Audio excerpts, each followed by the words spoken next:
Gitayog og magnitude 5.8 nga linog ang Surigao del Sur alauna 32 Martes sa kadlawon. Una ang linog, dunay napalgang ore fish sa Agusan del Norte. Atong sayron ang detalye sa report ni R. Gil Relator.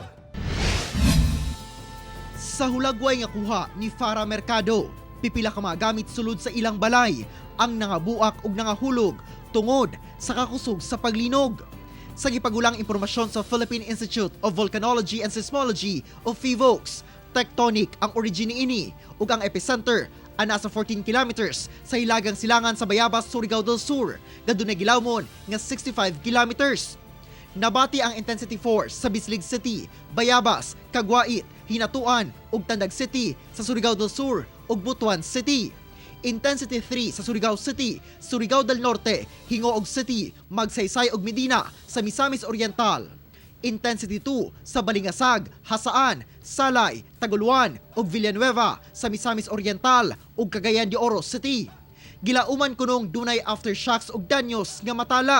Samtang una ang linog, napalgan sa mga mananagat ang usa ka patay nga ore fish daplin sa baybay sa Barangay Kalibutan, Cabadbaran City, Agusan del Norte.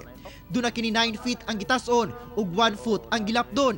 Gikagubtan sa mga tao sa barangay ang maong isda ug human kini gisukod, gilubong gilayon daplin sa dagat.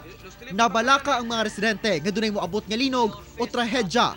Tungod kay sagad duna kunoy mahitabong katalagman kung magpakita ang maong isda. Ako si R. Gil Relator para sa One Mindanao.